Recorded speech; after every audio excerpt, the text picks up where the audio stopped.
I have a feeling it's going to go right today. I don't know when they'll get a vote to advance on the floor of the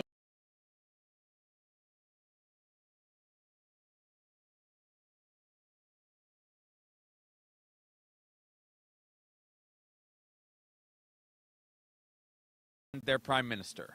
And they invited us to come over with a medical mission team of about 75 doctors and nurses to come over and correct what had been a tragic circumstance.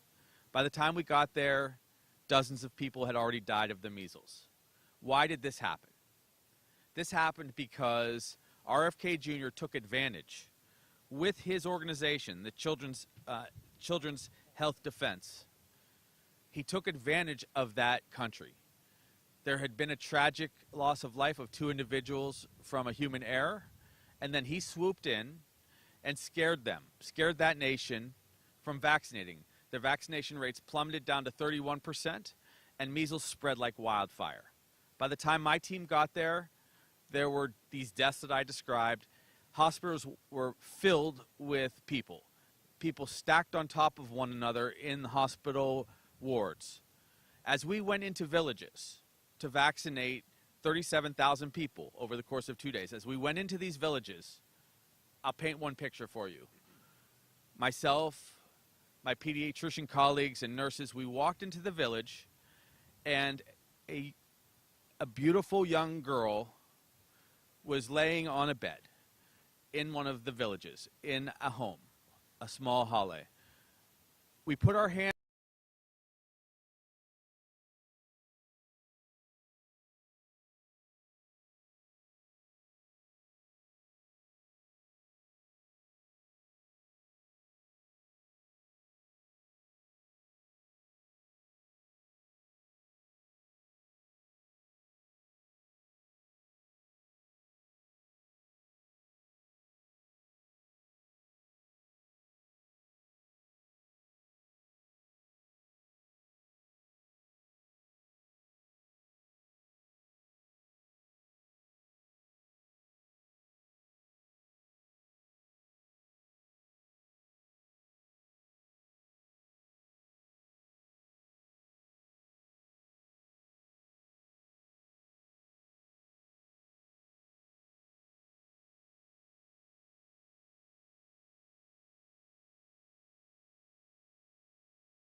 happy to see it, although it's not perfect. Nothing is perfect, but when you're dealing with data, it goes up and down all the time. Right.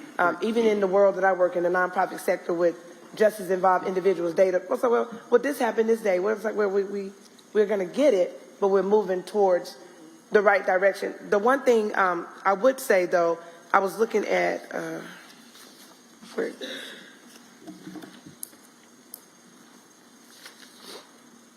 It was on the green paper, maybe the green and yellow one, okay. The solar projects. Now, I see that went up tremendously. And I had a few people ask me about the solar projects. And so, is there more information that I can get for them on solar projects that you have? Yeah, we can follow up with the individual that's responsible or the team that's responsible for the data and just get some more insight and get that out to you. All right, well, I greatly appreciate that, okay? Thank you so much. You're welcome. I'm sorry. I'm sorry.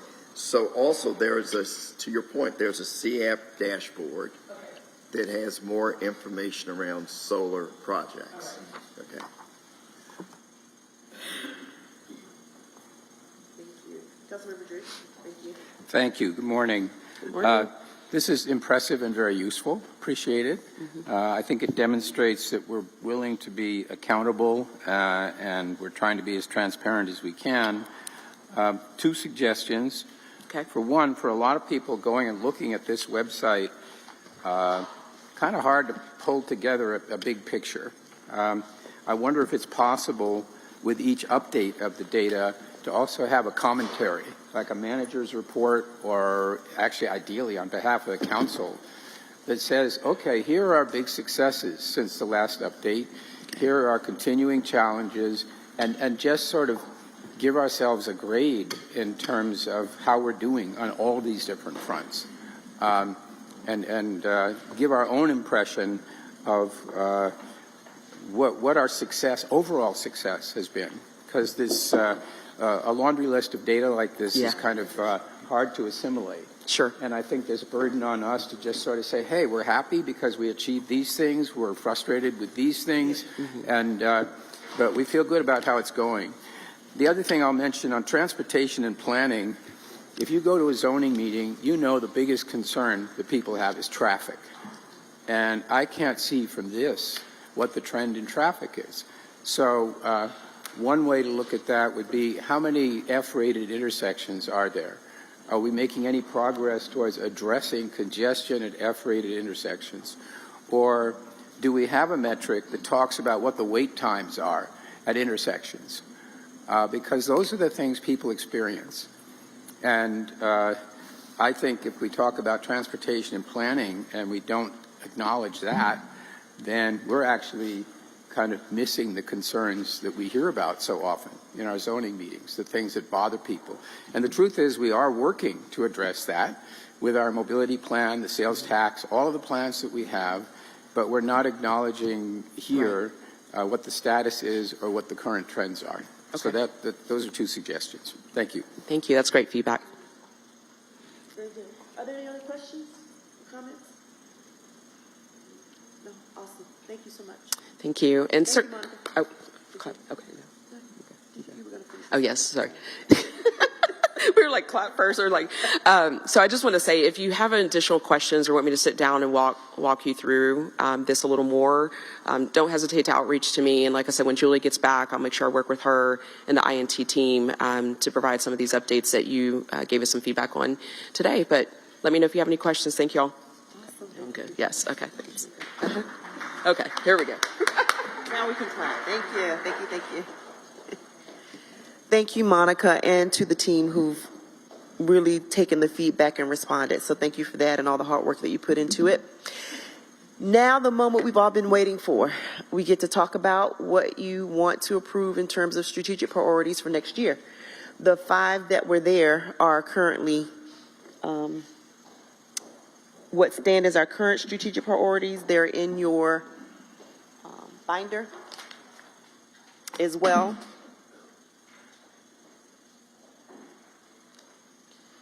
So if somebody can help me with the page,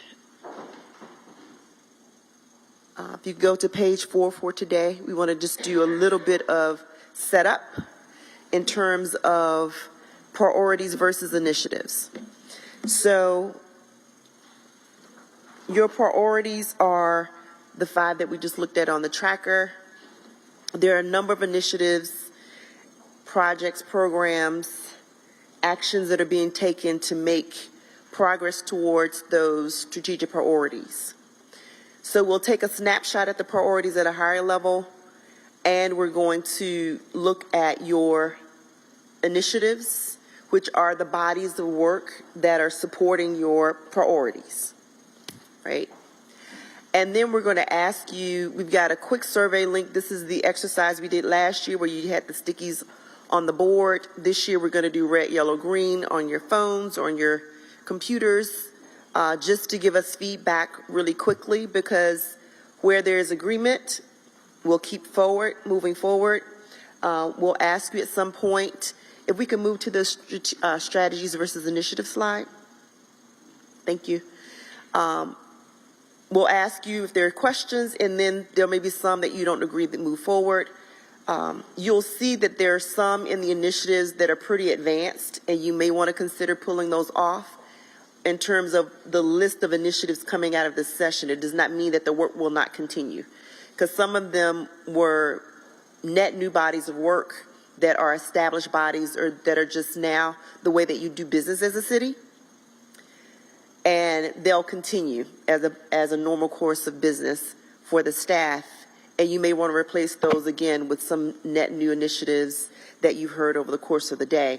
But this is your time to lean in and have a very clear direction for staff after this session when we end today. Marcus, here's just a quick look in your book in terms of priorities versus initiatives, just to make sure we understand the difference in the two. Your top 5 priorities versus some of the initiatives, or what we may call significant projects, programs, big rocks that should be represented there, that there will be a set of projects, initiatives, or actions that are carried out under these initiatives. Marcus, is there anything else you want to add here? No, you nailed it. Okay. Any questions about projects versus initiatives? I think we beat that horse pretty well last year, but I wanted to make sure we revisit it. Okay, and so we can go to the next slide. You can see your set of strategic priorities as they stand today. Well-managed government, great neighborhoods, safe communities, transportation and planning, workforce and business development. So those are your overarching themes, your strategic priorities, your strategic imperatives. So meaning if there's nothing else that gets done that we focus on these 5 things. On the next slide, you'll see the set of strategic initiatives that are in place to carry out, to support those initiatives. To support those priorities. Affordable housing, mobility, corridors of opportunity, the 2040 plan in UDO, Higher Charlotte, which includes arts and culture and workforce development, small and minority business development, and the digital divide. So I'll pause there and ask if there are any questions. Tracking, makes sense? Okay. So at this point, we want to get your feedback. I'm sorry, Councilman Mitchell. Can we go back to the previous slide when we listed the priorities? Okay, that's fine.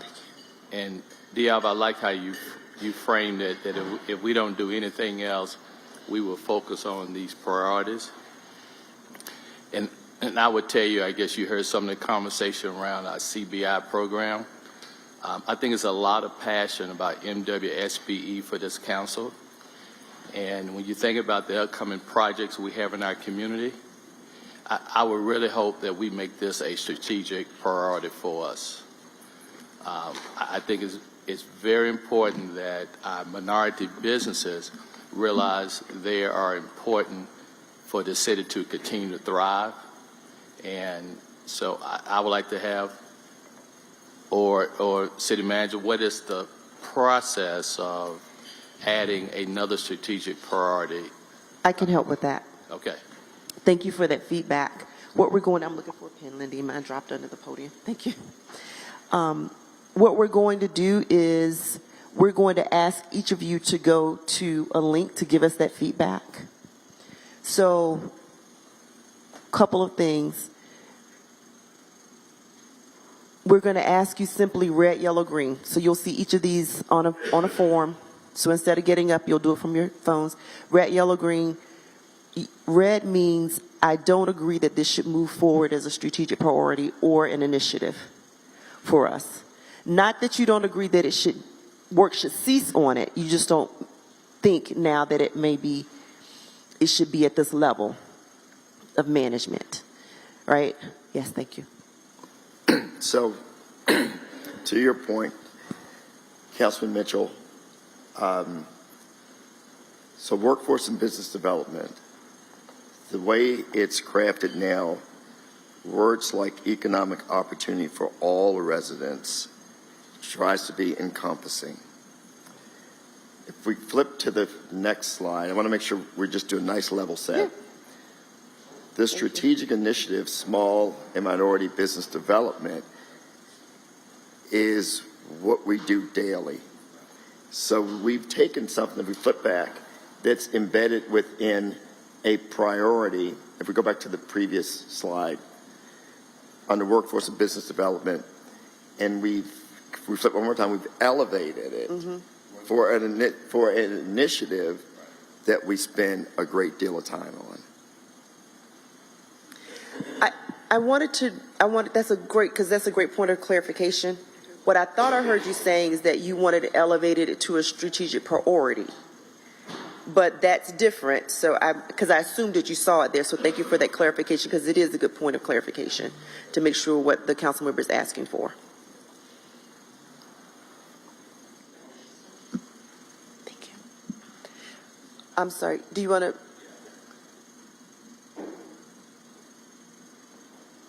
Trying to be very careful in my word. So when we look at our citizens, and I'm particularly thinking those small businesses, right?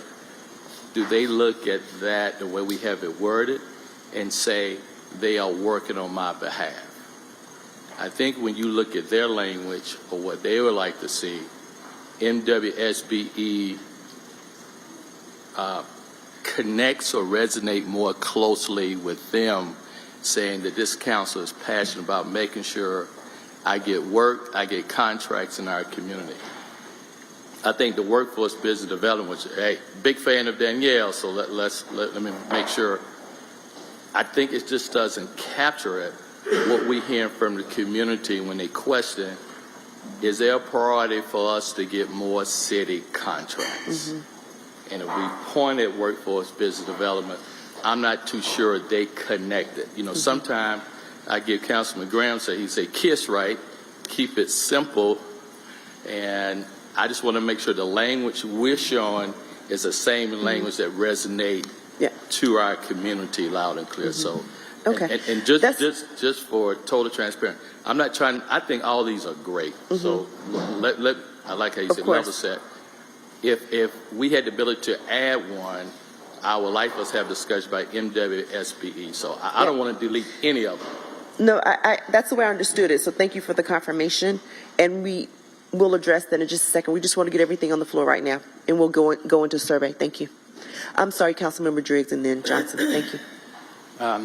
I just want to say to that, in view of the current political climate, whatever you think, in Washington and in Raleigh, raising the profile of a program like this right now, raising the profile, right? So we're going to have to do what we can in the context of what's going on. And it strikes me as being painting a target on our backs if we choose this moment to escalate.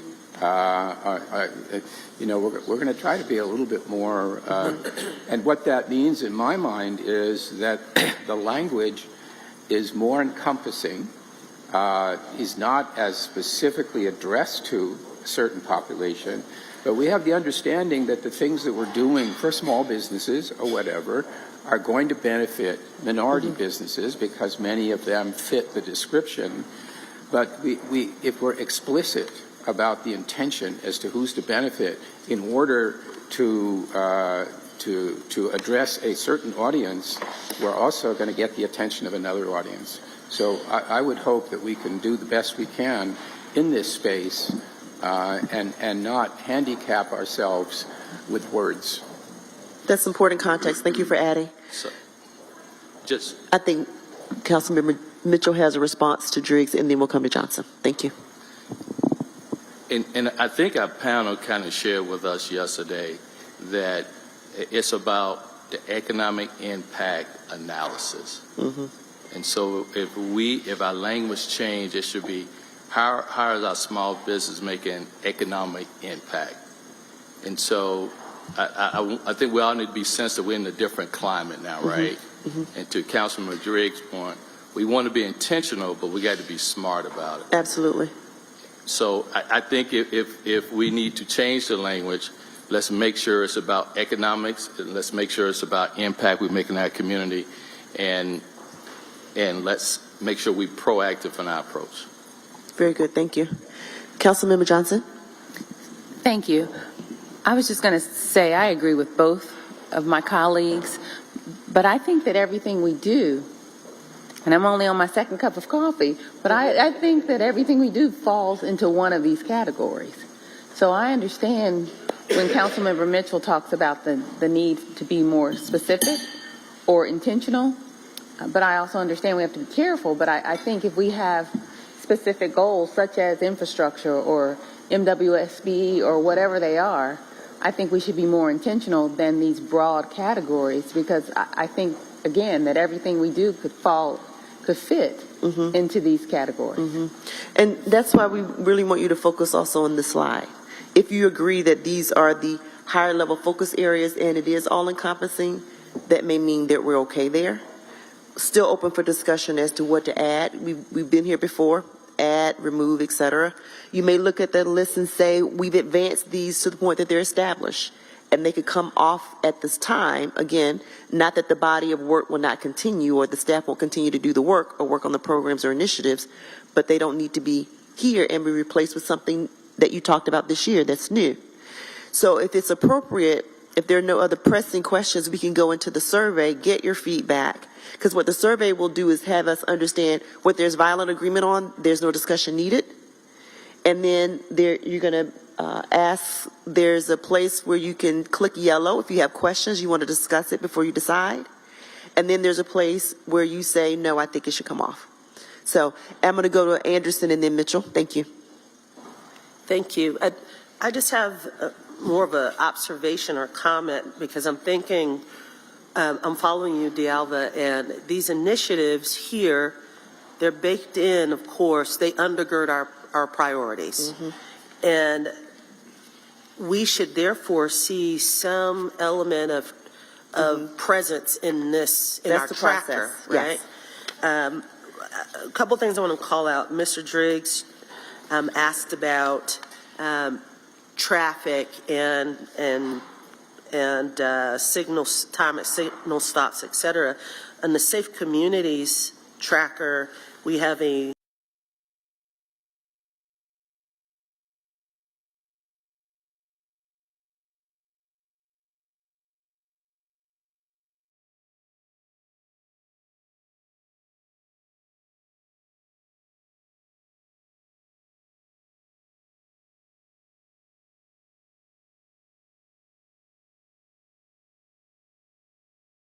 mean travel time to work in minutes and not in the transportation tracker. Quality of life. And the other question I have is, we clearly call out arts and culture, which, you know, we could double click on the progress that we made as it relates to that this year. But that should be reflective somewhere. What are we wanting to achieve mm-hmm. with arts mm-hmm. and culture? Our progress, specific initiatives, something should show up in this tracker. And it may show up in a tracker, I just can't see it. Can I have some help understanding that? I can speak to it from a matter of process. And staff, please, thank you. So, Mayor Pro Tem, if we flip back to your priorities, even in the budget book, we establish everything by those priorities. And there are performance measures by those priorities in the budget book. So if I were looking for arts and culture, I would go to great neighborhoods, because what we're trying to do is focus on comprehensive initiatives designed to create affordable housing and provide opportunities that align with creating great neighborhoods. So I guess what I'm saying is we won't be perfect, but we try to create, or this council tried to create words over the years so that something like arts and culture becomes a part of the fabric of creating a great neighborhood, as opposed to arts and culture being spelled out under one of these, if that helps. I totally agree with you. That's where I thought it should go. I think we should have some indication of what we're doing with our arts and culture on the Great Neighborhood slide. That's what I was advocating for. But I totally agree with the city manager. And it may be, and again, Marcus and Monica, please chime in. It may be because that's also new, so that the data is not there. So the update needs to be more of a narrative at this point, because there's no data. Because this literally, again, is in direct response of what you asked the staff to focus on, arts and culture. So I think they're just at the point of closing it out. So there's no lived data to report on, but perhaps we can consider putting a narrative update in there in terms of the status of the project, to your point. Makes sense. Thank you. Thank you. Councilmember Driggs. So one thing I notice in here is that we have a number of items in these various categories that are environmental. I don't really see like that as a priority in and of itself.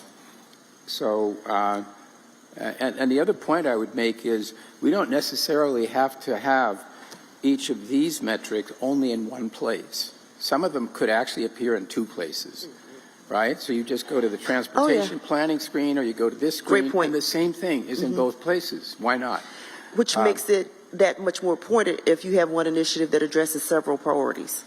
That's right. And environment's a good example. There is this interdependence of a lot of this activity, the housing and transportation and so on. So, let's take whichever metrics are relevant to whichever heading, and you could have an environment heading that pulls all of the things from different places that relate to, that are environmental in nature, the green buildings, solar, those things.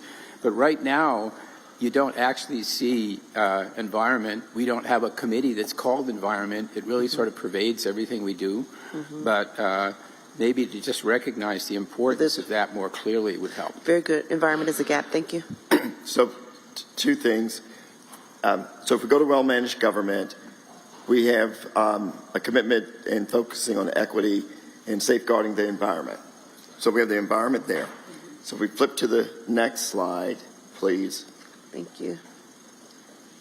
You've taken a priority and you've then drilled it down to a strategic initiative where you have CAP should be somewhere. Yep.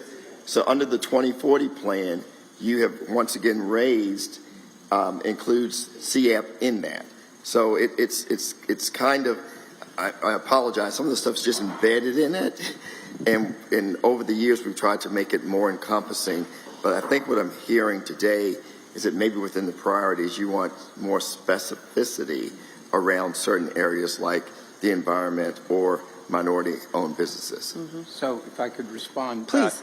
It's not a criticism, it's a suggestion. But what I'm saying is you could have a page like this that pulls together, because people say, what are you doing? You've got your CAP, whatever, but let's acknowledge that subject, which appears in all those different places, and pull the items that relate specifically to our environmental priority into one place where a person who wants to know about that can see it.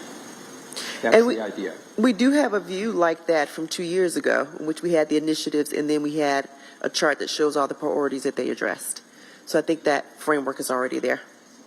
Great. Councilman Mitchell, did you have a final comment? So in Dialva, in the spirit of compromising and teamwork, if you go back to the first slide, I think we have a solution. I give Monica and the city manager credit. So under business development, if we can add the language, small minority and women-owned business, I think it would capture what I'm trying to suggest as a priority for this council. Okay. And so Right. on the survey, I want you to write that in the open box. Because each of you will go, I have it captured if you don't, so it's okay. Okay. But each of you are going to give your feedback on each one of those, and that's what we want to hear the ideas from each of you. For those that agree, we won't even spend time addressing. They're there, there's no change. If you have questions, just mark yellow. If you're not ready to say yellow, red or green at this point, you have a question, mark yellow. And if you have red, mark red. What that allows us to do is quickly get through the process. Right. Again, we won't discuss what's green, and we'll put it on the screen so you can see. We won't discuss what's green. If you mark yellow, we'll ask you for what your question is. And if you mark red, we'll ask you to provide your perspective on that, so we can come to a final conclusion from that. And then we just may need to have it teed up twice for them to do it again based on the discussion. Councilman? Just as a follow-up, I was trying to save us the time to do the exercise, and if there's no objection, council just say these are our 5. Okay. Yes. I don't have a problem with that, okay? But I would like the city attorney on a future occasion to advise us about what kind of an environment we're in and what is closing in on us, right? And because that's it's a language thing, all right? I mean, James and I could debate CBI and so on some other time. Right now, I'm really worried about us kind of stepping up or being confrontational instead of being strategic. And you mentioned strategic, I agree with that. But maybe the answer is to be clearer about what the legal environment is that we are in and entering, and then conform what we say about what we're doing to the reality of what's happening. My firm is working on a lot of this with several clients right now as well, and we are focusing intentionally on language for that reason also. And so we are using some very intentional terms. So you can tie it to the data a little bit. So when you talk about, you could say things like communities who need it most. You could talk about underutilized communities. You could also talk about, with some of them, we're focusing on local as well, so that it is encompassing. But with things like DEI, you can call it anything. You can call it orange. It doesn't matter unless your processes and systems change. And so I agree. Nobody asked me, but I put it there, put my DEI consultant hat on. I agree that you have to be sensitive about language at this time. But, and I've had this conversation, you really have to, it's a mindset and an intention. And so you can't go from 50 to 38 without focusing on businesses. And I think Councilman Bakari talked about this in terms of workforce development. Those things are just essential, and just what you have to do is what you have to do. It has to be the way that you do business.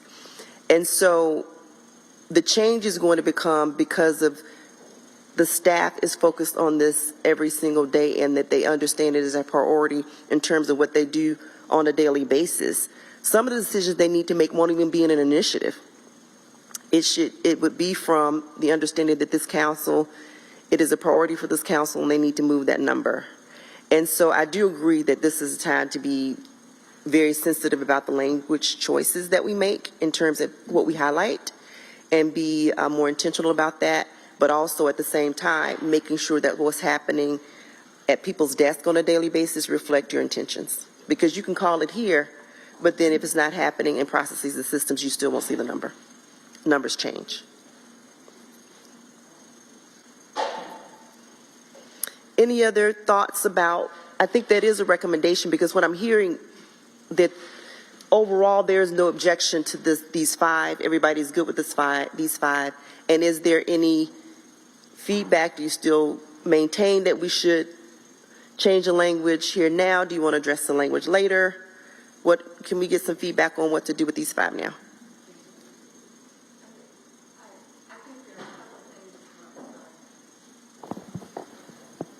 I think that the suggestion that I would have is that we don't try to wordsmith this in this group, but we can also give each one of the priorities to a council committee that it stays in, and then they can kind of, if there's some changes, then if we say in the next month the committee would report back, we could do that. I think that might be easier than having everyone today. But that's up to the council, whatever you would like to do there, but I do think committees would have the ability to have a little bit more depth in their discussion. Councilmember Mayfield. Thank you, Mayor. Thank you, Mayor, for clarification. If it's going to go to a committee, what is the timeline? Because one, I was fine with doing the survey because I do have a couple of questions. I wasn't going to go into them in this space because we had a survey created for that. So how are we going to identify if there are questions and the turnaround time for identifying which committee it should go to and getting it to committee? Since when we went over our roles and responsibilities, we know that there has always been a timeline out there of when things should come to committee, but we haven't necessarily been able to hit it because we've had so much going on, and we only get 2 hours in each committee. So how would that work? I'm not asking it to be the committee's normal time. I'm asking you to pull out a time that you could do this, and I think in the next 60 days that we could. You could, I mean, you think that's too long, right? So while we should be doing that, maybe in the next 30 days, come back and say this, but I would see this as a special committee meeting because this is going to relate so much to what we're trying to do and build on our budget. And will allow you to officially close this out. Right. Understanding we're leaving here with, because what I'm hearing is that everything, I'm sorry, Councilmember Brown and then Graham. Thank you so much, Deanna. I understand the sense of urgency, so I thought 60 days would be too long. I said maybe in the next 30 days, but then I see, some council members might not be good with that. So what would be the immediate way to get this done? Because I'm looking. When is the next Workforce and Business Development Committee? Okay, then is there opportunity on the agenda on Monday? Yeah. Okay. Okay, can we You ask? could do it on a committee time, or you could call a meeting for your committee. Very good. I don't want to interfere with the other work that's being done.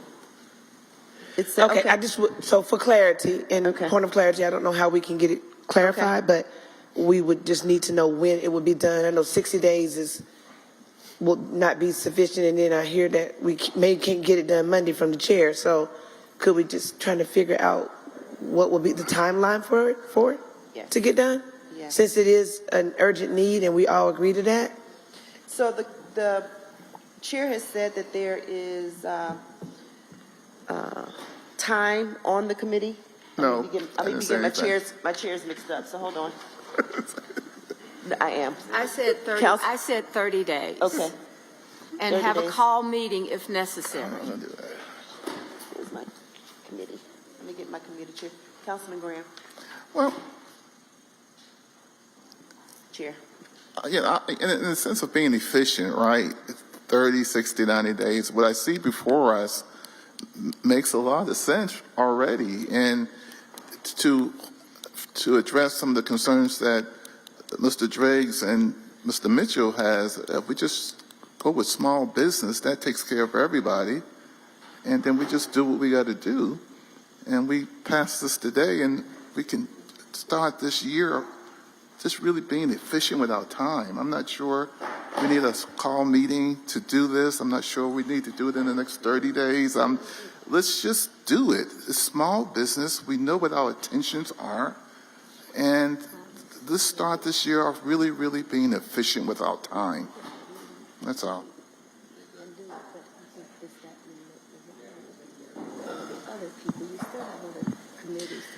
Is everyone okay with the language as it is? We have some feedback in the room and a recommendation for a change. Does anyone else want the language to change? Do we want the language to stay? particularly around this piece. The addition of some language to identify MWSBE businesses. I think that we know what we want. We just don't know how we can get there. Right. In the situation that we're, as a city, that we're working with now. We don't know what's going to come up, and I think we're just trying to make sure that we have, and as you said, you're working with some firms on language. I mean, a lot of us are trying to figure out what this language has to be, but I do believe that you have choices. I mean, if one of the committees understands exactly, we go to the next one, they don't have to have a meeting. But in this case, I think we've been trying to figure out how to do something that the community understands, that we can do as well as what we can do for the tracker. There's a little bit more complexity to things that are going on in this environment now. Makes sense. So I don't think everything is equal or defined together, and I think that we want to get this one right. But I would always say to the chair and to all of the vice chair, you know, it's a question of what the committee can do and accomplish, and whether or not you want to do it today. Okay.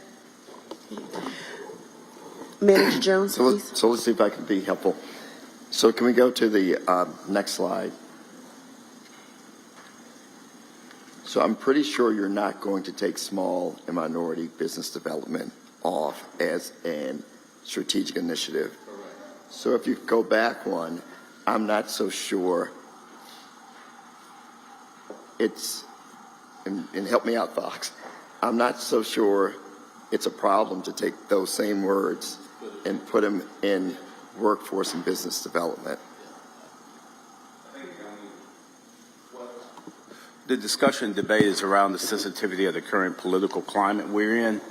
And I think when you look at successful small and minority business climate versus successful small business climate, the small business climate doesn't have a race-conscious suggestion in it, so therefore it's absolutely defensible.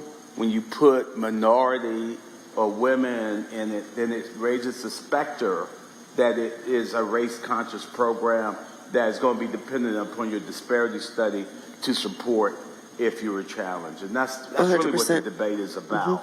You have it on the other page there. If you were to do a successful small business climate, and then as an initiative, keep the minority and women, I think you still have the coverage you want. It doesn't highlight it as much.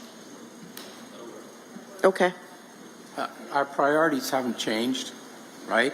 This was a big priority last year. This was what we adopted last year. To change the language looks as if we're stepping up. So why don't we just keep a low profile, go with what we have? Our commitment is unquestioned, and not invite the possibilities. I mean, look what they're doing. Look what they're doing. I mean, I don't want to wave a red flag at Raleigh. And I feel that this is sufficient and that the changes in language are not going to be supported by a change in our activity or policy and could have the effect of inviting, in this climate, more attention. And therefore, I think we just sort of go with what we have. These priorities look pretty much the same in every big city in America. They're not controversial. We will make decisions over the course of the year in budget and so on, about how to allocate, but I think leaving this language alone would be the smartest thing. And I am not advocating specifically taking the line out of the next slide. I'm just saying, please just leave it. Leave it like it is. Don't rock the boat, and we'll find out. I can't. Yeah. So, but let me do it in the spirit how Ed articulated. I think we are sensitive to the climate that we're in right now. But we got to be very careful and continue to work from Charlotte. With the balance of not having a bullseye on our chest. I think we just got legal counseling from our attorney on what language he thought would be appropriate. This is not a time for us to stop serving Charlotte on its priorities for the 15th largest city in America. I think there's a challenge.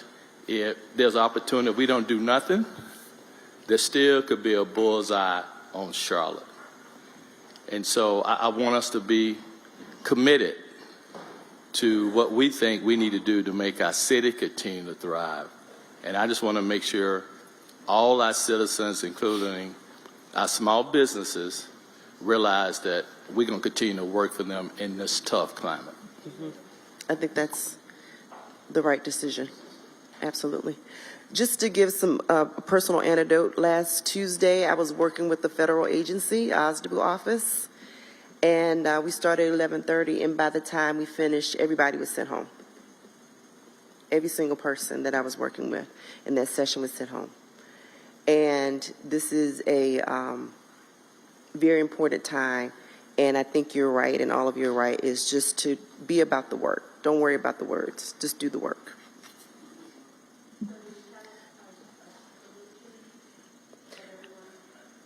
Where we're going to add or I follow think- the legal attorney. Can I put a bow on it and just can I start with a new baseline and get recommendation, get your feedback on that? I think what I'm hearing collectively is that we leave this as it is, that there is no change here. We focus on small business, and then we make sure that we are tracking. I'm pointing with the wrong thing. Making sure that the intention, the focus, the work, and the metrics are there to move the needle with small and minority business development. And I'll reinforce metrics as I close that statement. So if there's agreement with that, I think we can say, let me first say, is there anyone who doesn't agree with that at this point based on discussion? That the language should not change under workforce and business development, that the language should not change here?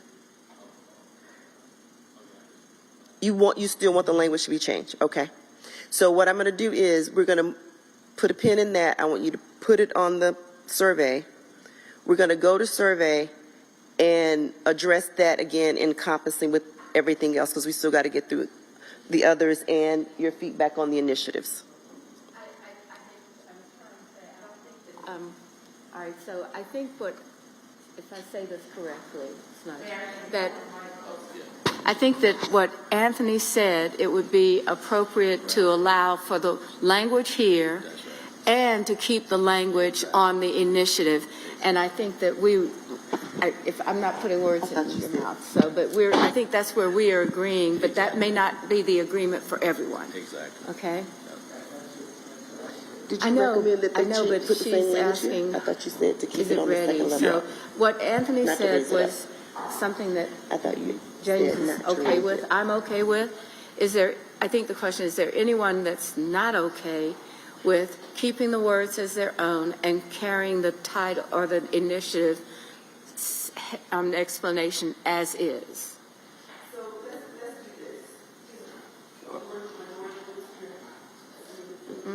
I think you may have consensus around that point. Right, that's what I'm saying. I think so. Yeah. Does anyone oppose this? No. That's absolutely good. Well, yeah, Everything exactly the way it is. No, I was saying that I think that we're trying to get to what Anthony said, and everybody will agree to that. So I'm recommending what I think there's nothing changing, right? I'm sorry, I wasn't following there. So now Marcus is shaking his head. Alva, I just want to, I don't want us to create churn for ourselves. I didn't hear, I know we wanted to revisit our priorities and initiatives. And from what I'm hearing in the room, collectively, there's no real rally cry to change our priorities or our initiatives. We're going to keep focused on what we were focused on in 24 and continue to be laser focused on that without any change of language. So I feel like we're having a circular conversation here. I think we have agreement overall, right? That our priorities are going to continue to be our priorities. Our initiatives are going to continue to be our initiatives, and let's just move forward. So everything that is here that says an initiative, you want to continue to be listed here. Could we move on? Ask and answer. Ask and answer.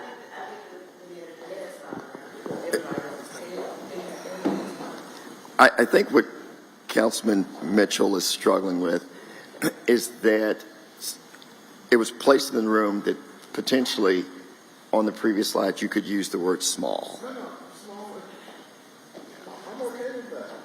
But that is a change. It is a change, and this is what he's struggling with. So on the previous slide, I think what Anthony was saying is you could say encouraging small business development. Yeah, because that's not race conscious. It's appropriate. You can do that. The only element to consider there is Councilman Driggs' concern that does manifest a change of what your priorities were in 2024 going forward in 2025, albeit small. It's still a change of those priorities, but I don't think it highlights much if you just make that little change. I don't know, but that's for you guys to decide. We're small. So is everybody going to be adding word small? Yep. Yes. Okay. I have some hands, so our hands that are down recommending that we don't use the word small. So we're hands down and up. Are we adding the word small? Yes. You saw more hands down than up. Let's just do it again for clarity. Is this the actual vote? So can I if you agree on adding the word small here, so it would read building and maintaining a successful small business climate and workforce town, including the number of jobs with so forth and so on. If you agree on adding the word small, please raise your hand. 1, 2. We have 4 people. Okay, so that means that we don't add the word small and maintain it. Is that correct? Thank you. All right. So as of now, the priorities stay as they are. Vote to murder. Is there a discussion on the floor? All right, so now, very intentionally and quickly, is there anyone who has a recommendation that anything here changes or comes off based on the progress of the work? Are there any initiatives here that are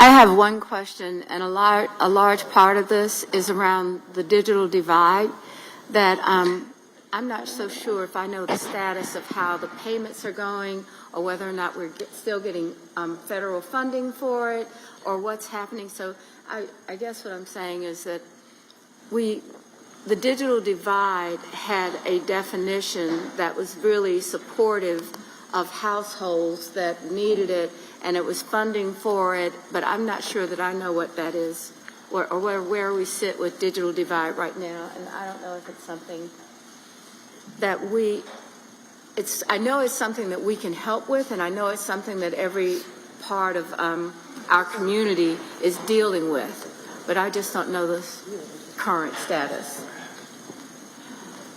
Have we spent the $10 million? So we have not spent all of the $10 million. I believe there's close to $2 million that we're putting out for an RFP. $2 million. Ongoing, right? Okay, ongoing. All right. I didn't know that if we had the $2 million. okay? We have Johnson and then Melina. Okay, I'm good. Johnson and then Melina. Thank you. I just wanted to clarify the process. If we complete the survey, won't the survey identify? Absolutely. Okay, so after we do the survey, then we can take a look and compare it with this. Okay, thank you. So it's just an easier way to quiet the discussion a little bit, identify what actually needs to be discussed, because if we see on the survey that there's one person that has a question or one person opposed, we may ask why to put that in the room, but if not, we're just going to keep moving with that. Is okay? So we try to provide a process that would simplify it. So if we could jump into process, I think that would help move the conversation along. Okay? In terms of that, and so we have thoughts about, if you feel like something should come off, just put it on there. We can just, we'll know that that's what needs to be discussed. Okay? Thank you. So if we can, I'm sorry, Councilmember Molina.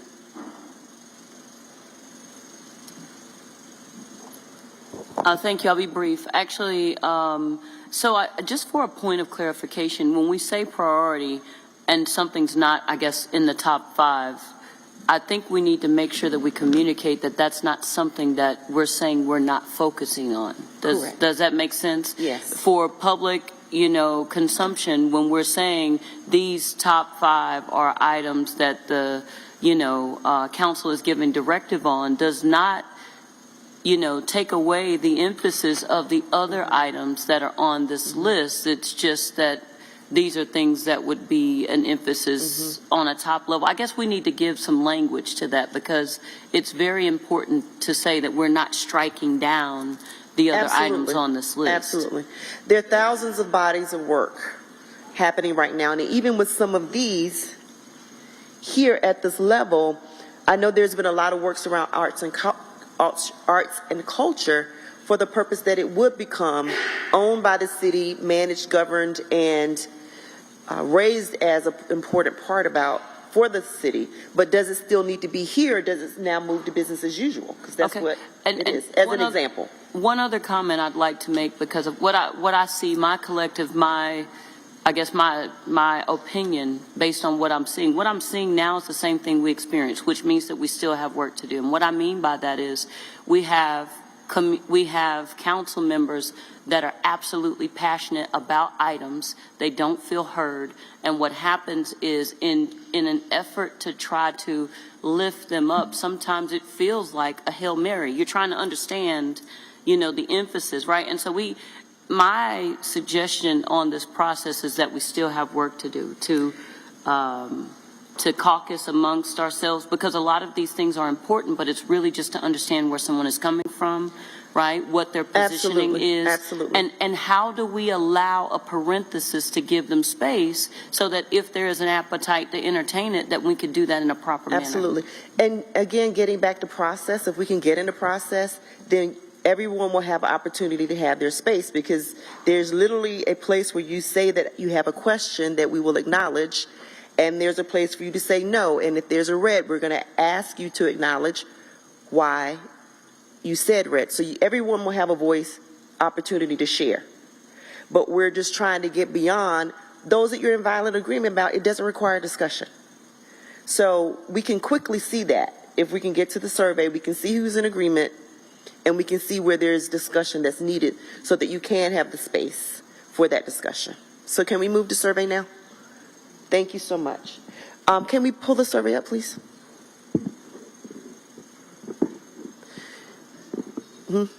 Oh, next slide. I think they're going.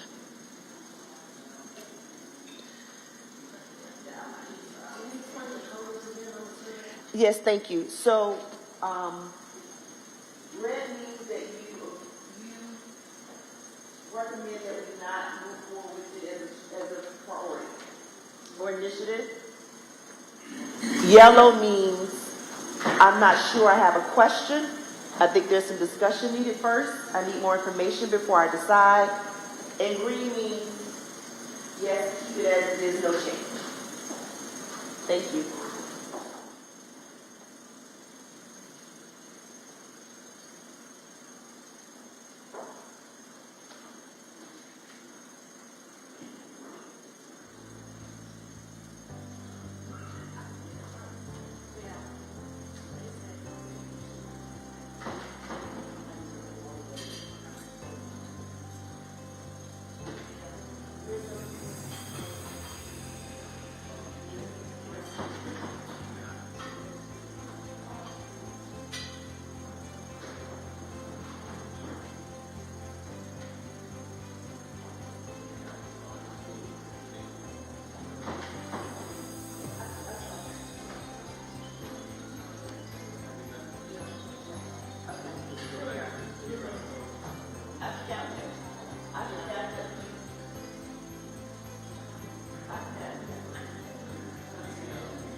Forgot we added purple last night.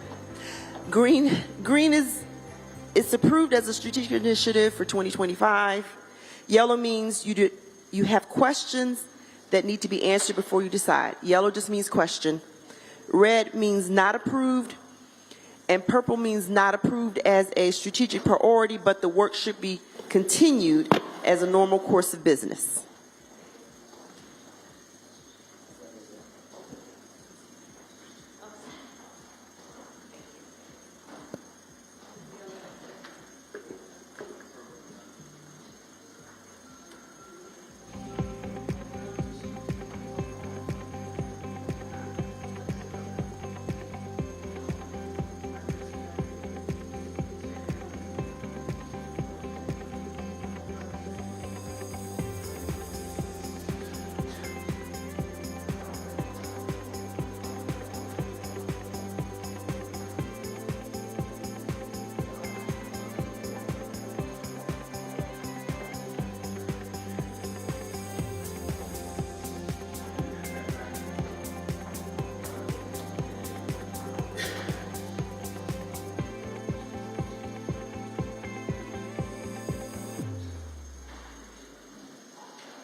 Okay, if you're done with your vote, we're going to take a break to about 10:45, please.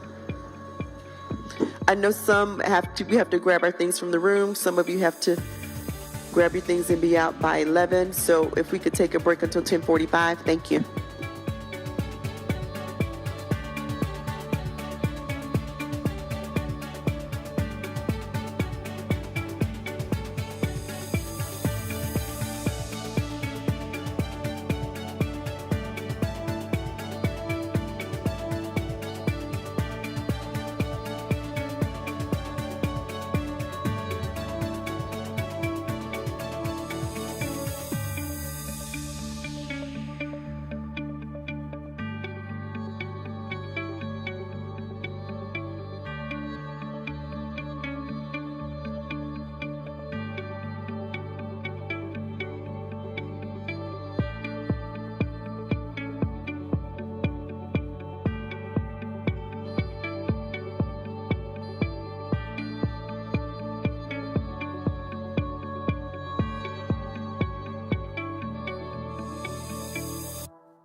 Tell them to go ahead and put it up.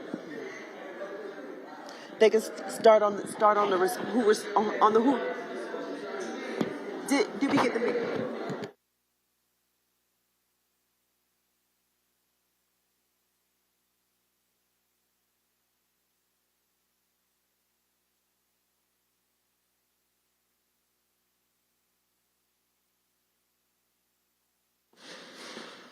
Thank you, thank you, thank you. If I ask you to take your seats, please, we'll jump right in on survey results. We have a few that are there.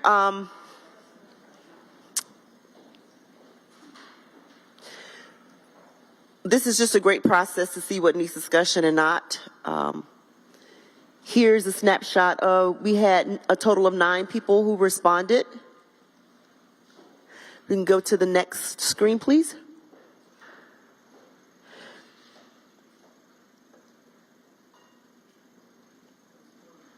Thank you. We're going to the chart, please. The colors on the chart do not match the colors that we reported. You'll see it's the highest numbers are red. So don't ignore the colors, please. But you will see that there's no discussion needed on affordable housing, no discussion needed on mobility. There's no change there. No discussion needed on minority or small or MWSBE. Can we get to the charts? And I'm sorry, thank you for your patience. Since we can't flip, we have to scroll here. Thank you. And if we could go to UDO, there's 1 yellow on UDO, and there's a recommendation that UDO becomes, falls underneath corridors of opportunity. And so that is a point of discussion. And then the other recommendation is that digital divide is, 3 people said purple, that it should become business as usual, digital divide. And there were 3 yellows on higher Charlotte. So if we were to take that in order, we'll go back to UDO. There was 1 yellow, and I'll ask the person if they're in the room who marked yellow on that, if they also asked the question or made the recommendation. Thank you. I thought we said that if it was only 1, then we were just going to keep moving. I'm okay with that. I want to make sure. There was some, Councilmember Molina asked for time to make space in the room for people who felt differently, and so I want to make sure that we acknowledge that.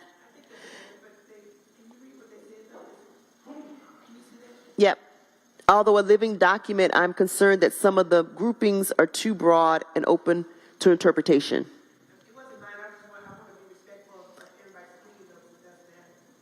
Is the person who, thank you. Do you want to speak to that? Nope, you're good, because it passed. Thank you for, can I thank you for respecting process, Councilmember Mayfield? Back to UDO, there was 1 person that said that there was a recommendation that it falls, UDO falls underneath corridors of opportunity. Is there any response to that?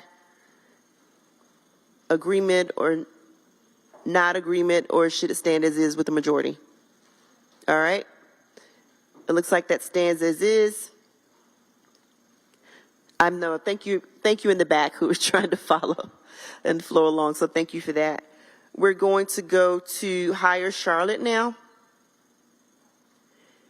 There were 3 yellows on higher Charlotte. I don't think there was any commentary there. So if there's anyone in the room who marked yellow, if there's any question there. How is arts and culture tied to workforce development? Arts and workforce should not be together. Arts and workforce development are not the same.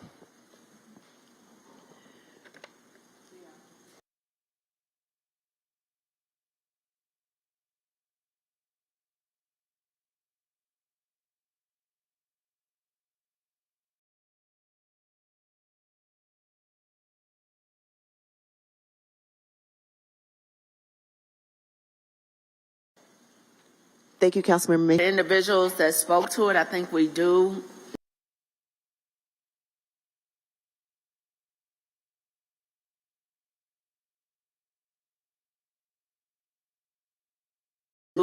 need to have some conversation around it, because I think there's still some concerns regarding arts and culture. Unfortunately, some people are also trying to pack and get ready since checkout is at 11. So I don't know if we can circle back to it if everyone's not in here.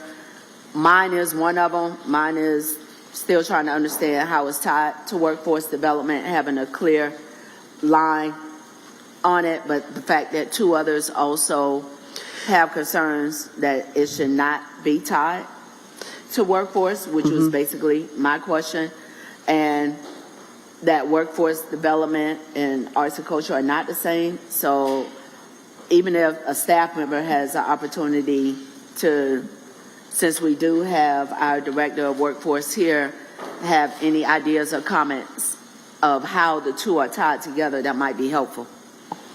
And so, Diava, one of them is mine as well. I just wanted to get an explanation of how they come into the same category.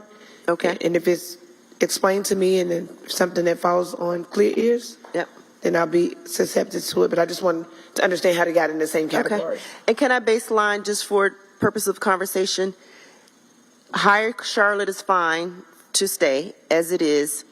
The question is, and I want to be clear, you're saying that arts and culture should still be on this list. It should just be under a different category or identified in some way. Are you saying that arts and culture should move to business as usual at this point as well? For me, arts and cultural movement is business as usual.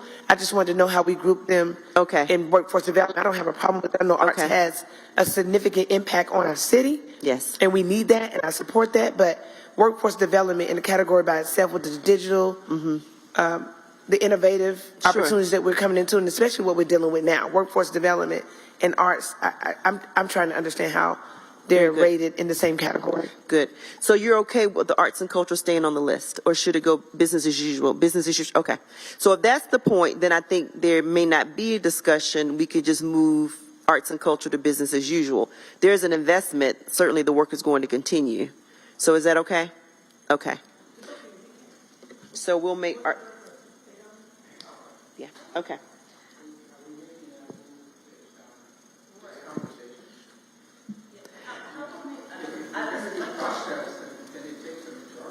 Thank you. Is there any objection? Do we think arts and culture should stay here under Hire Charlotte?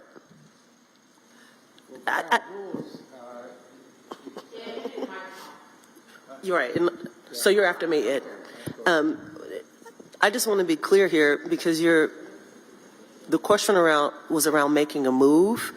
And if we don't have a majority consensus, We should not do that. We should Thank make a you. move. Thank you. Absolutely, we should discuss it. Absolutely. And make space for the conversation. But if we're going to make any movement, we should have Yeah. I was some kind of literally just majority. writing that so I didn't lose it. Okay. So, but there should be discussion around it. So I'm just trying to make notes to follow the conversation so I don't lose anything.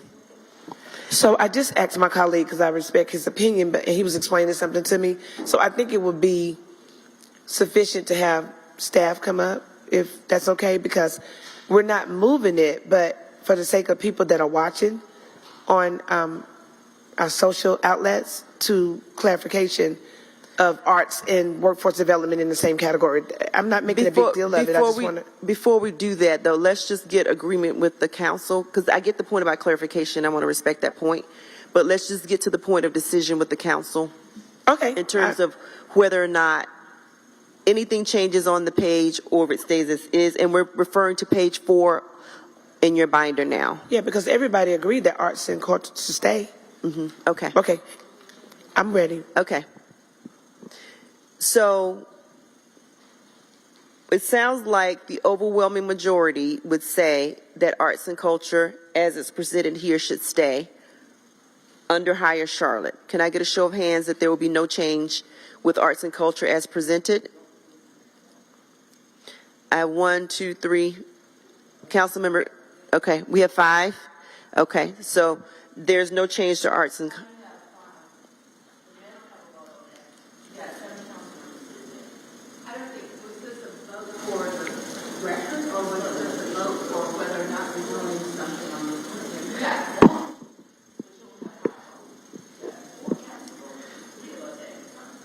The mayor is not, can't vote on strategic priorities for the city? They're just, they're focus areas for what you want the staff to focus on before.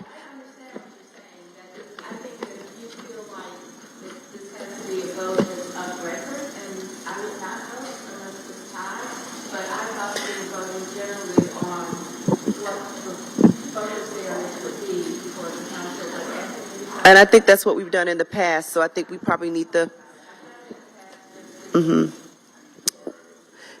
okay. So the question is about whether or not on slide 4, hire Charlotte Arts and Culture. That's how the conversation started. Now the question on the floor is, I probably shouldn't use that language, but the question is now whether or not the mayor can vote on these priorities. That has happened in the past, that we've considered her opinion about what moves forward in terms of strategic priority for the city.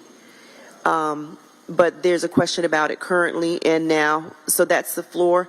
I'm going to ask Councilmember Mayfield and then Councilmember Driggs to chime in. Thank you. So it's really a point of clarification since we got non-respondents. Mayor, did you participate in the survey? Yes. She did. Yes, I did. Okay, that's what I just wanted to figure out. So the nine participants includes the mayor. Yes. Thank you. Thank you. Councilmember Driggs? I thought in the survey, we had responses from everybody, right? So anybody who's not in the room that was green in the survey should be counted virtually as a yes. Great point. Thank you. That's correct. I mean, no change, yes. That's correct. And so, given that there's no, Councilmember Johnson? Just a point of clarification. If these are council priorities, can we get an opinion of the attorney?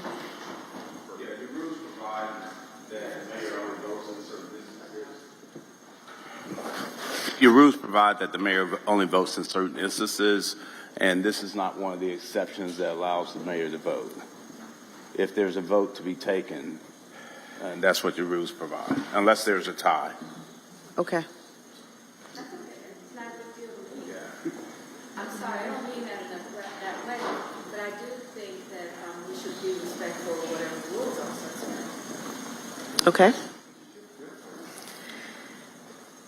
In the survey, nobody said no. Nobody said no in the survey. We were giving voice to... There were 3 okay. yellows and the rest was green, right? So the yellow it wasn't a no. Those weren't no's. And you've got 7 or whatever greens. I agree. And so I think that's, given the absence of people here, I think that's a good indication of the majority position of the council. If everyone is in agreement with that, we'll move on. Thank you. And then, as it relates to digital divide, there were 3 who were purple business as usual.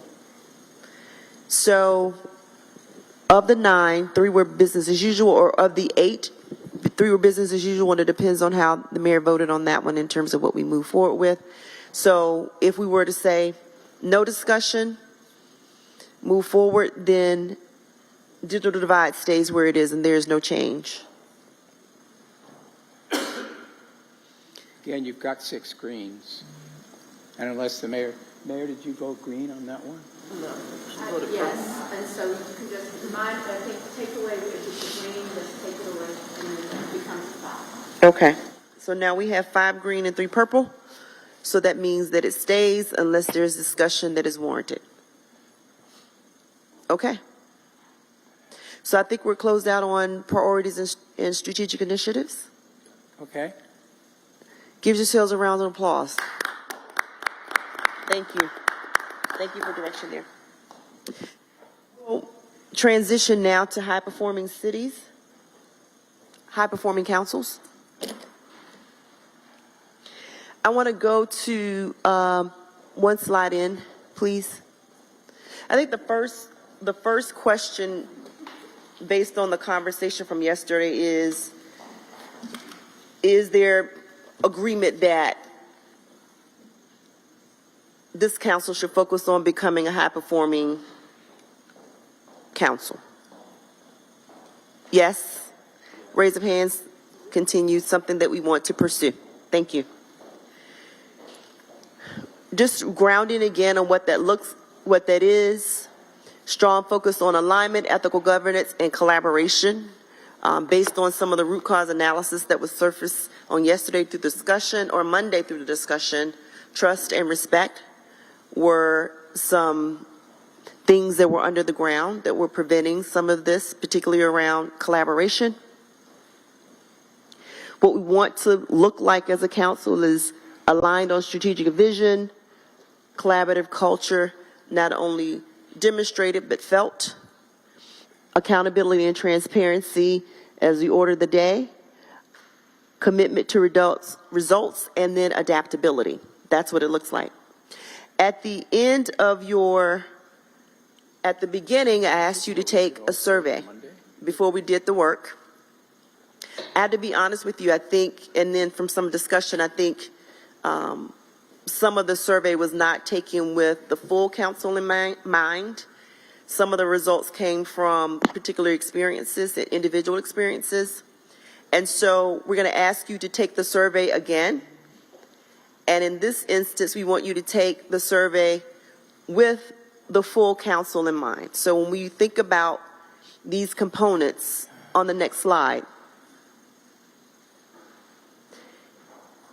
is this true in particular interactions, or is this true for the entire council? Your responses should be, as a council, is this present for us as a council? Does this exist for us as a council? Also, for point of clarification, 5 means yes, present, we've mastered it. 1 means does not exist at all.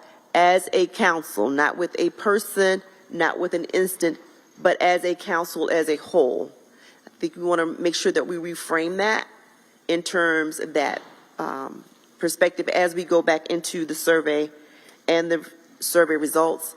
I do want to thank all of you for your openness and your honesty around the conversation that we had on Monday.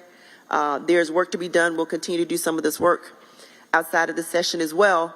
And I also want to make sure that I thank Councilmember Mitchell and Watlington for having some transparency and honesty around surfacing trust and respect as a root cause issue. There are likely others as well, but you brought voice to that and kind of opened it up in the room. So I want to thank you that because this is your time, is your conversation, is your experience, it's your team, and your work to do, and it should come from you and not necessarily as my opinion or my observations. I also want to have you to think about a couple of things too as we go about doing the work. And so I'm happy to hear that each of you are in agreement that this work is important because you are modeling for the staff and your constituents in the city in terms of collaboration and all the other things that we discussed and talked about. So we've done this survey before. I think we could get it done in about 3 minutes and move right into where we stand today.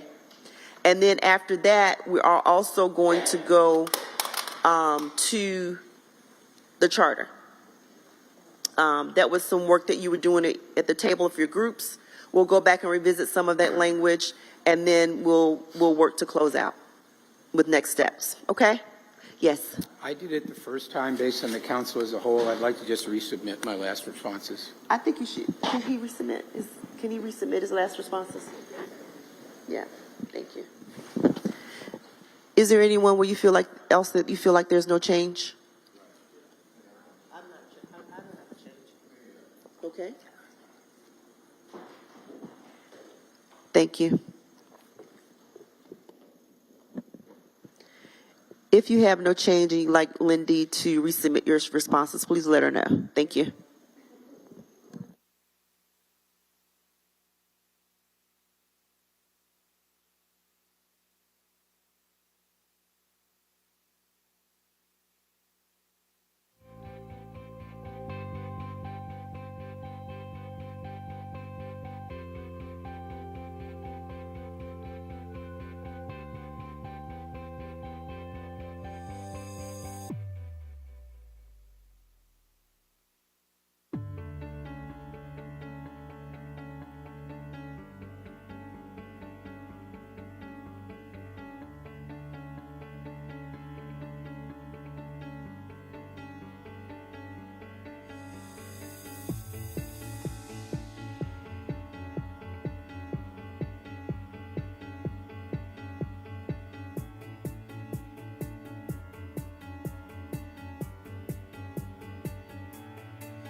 If I could ask everyone to take your seats, please.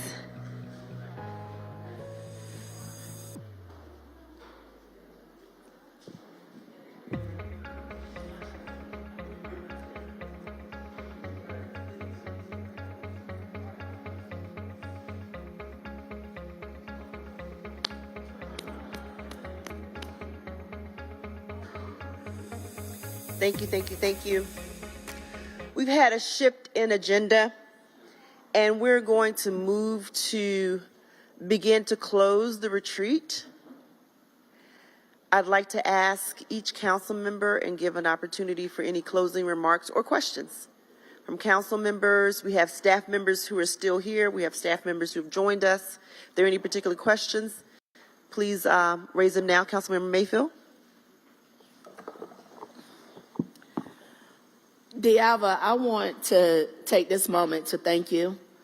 Not only did you capture from last year the conversations that we had, some of the challenges. We had some real conversations in this day and a half, because we really had a day and a half. Okay, we'll say 2-day conference.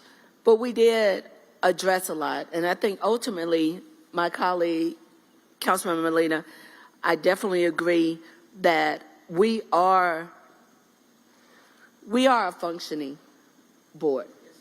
We have done a lot together. It was brought up. Imagine if we were a little more strategic and targeted. Yet you have 11 very distinct personalities, very distinct experiences, various ages, various levels of education, socioeconomic status, that have decided to step into a role of service to the community. And we bring all of that and all of those experiences with us. You also have really 11 very passionate people. We have 12 very passionate people, even though we try to tell the mayor, you don't get to be passionate this time. You can get to be passionate next time. But we have 12 very passionate people that care about our city, and we're looking at it from different angles. Staff, you all make us look very good, because there's no requirements other to be 21 and a registered voter. And then to go out to the community and ask the community to support you. We could not do the work that we attempt to do without all of you, because you all are the experts and you teach us how to be better. For my colleagues, you all teach me, and I'm going to continuously push back. Yet, that is part of that growth. Growth is that push and pull. I do want you to give me the challenge, what we learned in Harvard Kennedy School. Give me that other perspective that's going to prove me wrong. I'm going to take it all in. The manager and I have plenty of back and forth to try to understand, because I want to understand your view. But I think this day and a half, 2 days, has been helpful for us as a council. We are going to continue in 2025 to do amazing things for our city, but I wanted to take the moment to tell you, as our coordinator, I know it's not easy dealing with these multiple personalities, but I appreciate the grace that you maintain throughout all of it and helping us move forward.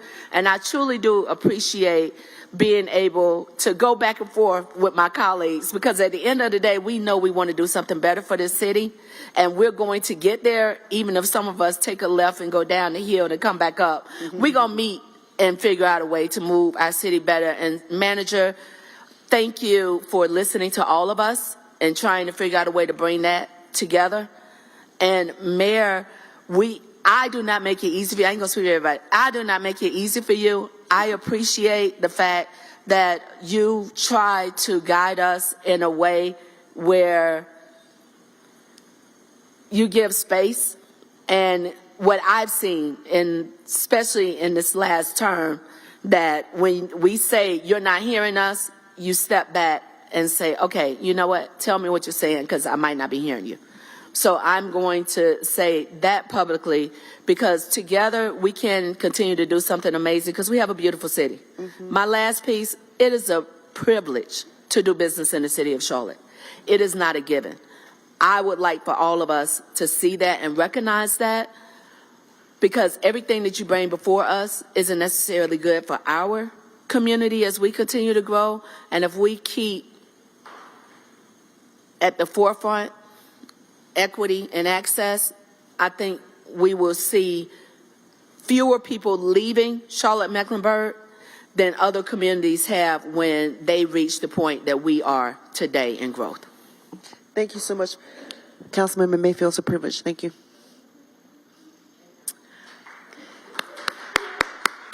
Councilmember Driggs. So on this occasion only, I agree with most of what Ms. Mayfield said. I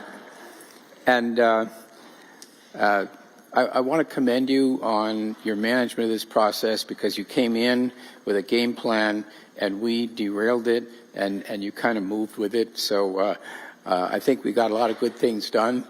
I don't think we reached a conclusion on Monday, so I think all of us need to reflect on what we learned and interpret it and apply it.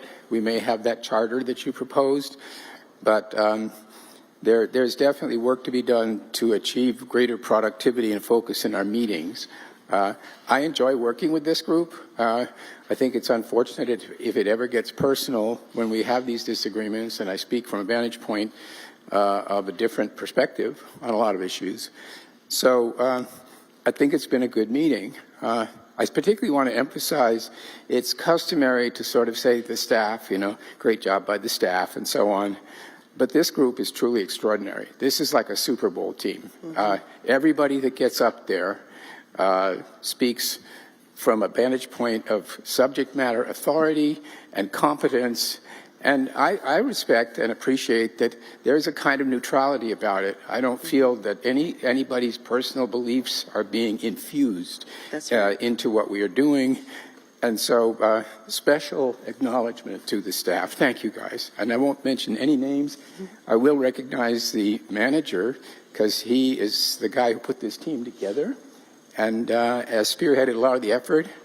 I mentioned during the meeting that we have a mayor who is carving out a place for herself in the history of Charlotte. I strongly believe that. Thank you, Mayor. We have set the stage for the year. I think we accomplished what we came here for. Thank you. Very good. Thank you so much. Thank you so much. Any other final comments? Councilmember Johnson?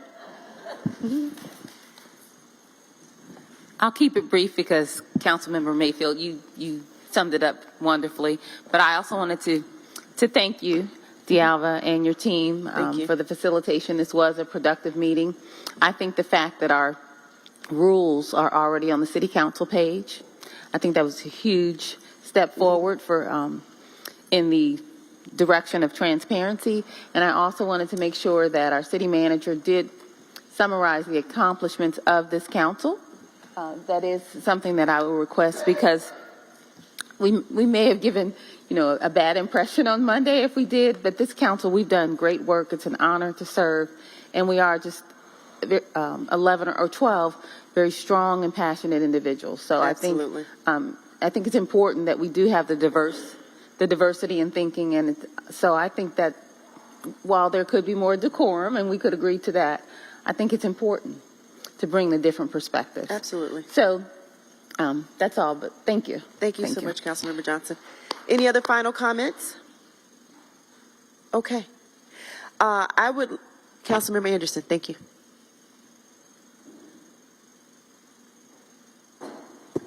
Thank you.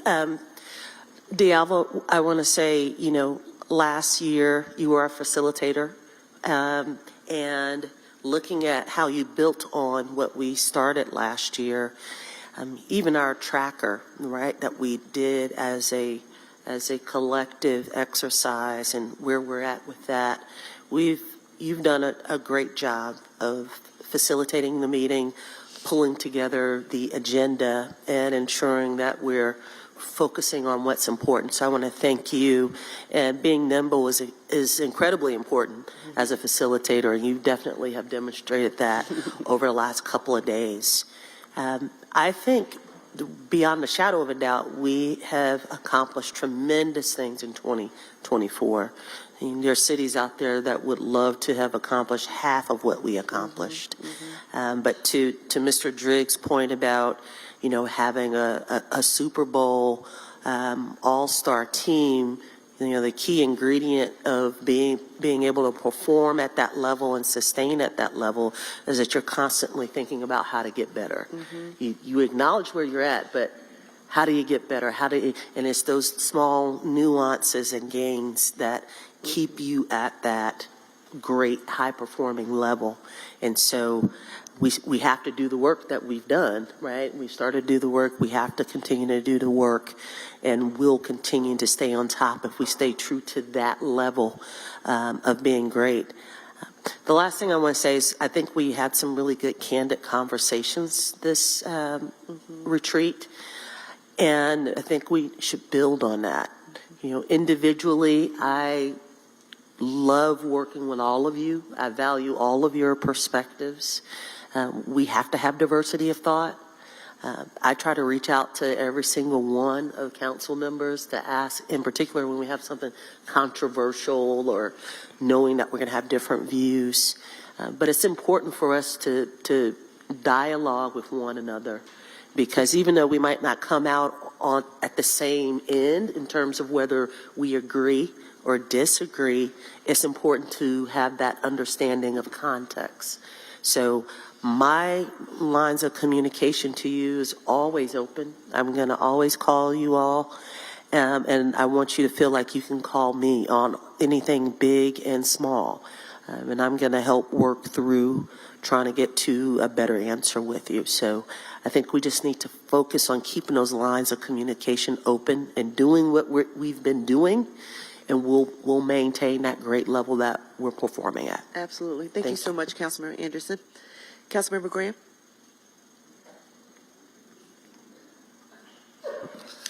Thank you, and I won't be long because much of what I wanted to say has already been said by some of my colleagues. I do want to thank you also for your participation and your support and your leadership, and also again just acknowledge the staff members that are here and those who aren't here, those who are the line workers in the department, on the street, kind of doing the work. I want to acknowledge our police officers for the work that they do and keeping us safe and secure. And I just hope that as a council this year, as we move forward, that we do the work with lenses that are far and wide and become very narrow when appropriate. We got a lot of big issues this year that goes beyond the boundaries of the city. And I think a lot of that work centers around mobility, but also interface, as we talked about, with housing and workforce and jobs. And so our lens really need to be far and wide, and like I said, appropriately narrow when we have to be. The first conversation that we had earlier in the week was very interesting, but it's not what we say, it's what we do and how we treat one another and the deference we give to one another. That's going to decide whether or not we're going to be a high-performing board. We made a step or two, but we got a long way to go. And that's just kind of honest talking, honest, just being honest. But I think we can get there if we provide some deference and some respect to one another along the way. And so I'm certainly open to doing that. I try to carry myself in that manner. The work is hard, but I think if we're strategic, that if we play chess versus checkers on issues that we're facing along the way from the feds and the state, that we can find a way to thread the needle to accomplish the goals and the objectives for all of our citizens, our corporate leaders, our businesses, our large businesses, our small businesses, our minority businesses, our neighborhood leaders, old folks, young folks, black folks, white folks, Baptists and Catholics and Jews. We represent everybody. We represent everybody, and that's my perspective as a district rep. And that's why I will always have a wide lens and seek far and try to build consensus to create a community for everyone that's better tomorrow than it is today. Thank you for the opportunity. Thank you, Councilman Graham. Councilman Molina? Thank you. Not to belabor any points, I agree with, my colleagues in the sentiment first that, thank you for, your patience in this exercise. I know that this is an exercise in patience. There are a lot of, like many of my colleagues said, there are a lot of personalities in this room. To our manager, I remain proud of the work that we've done together as a district and as a city. And I know we still got a lot of work ahead, but I appreciate you answering my calls when I call you.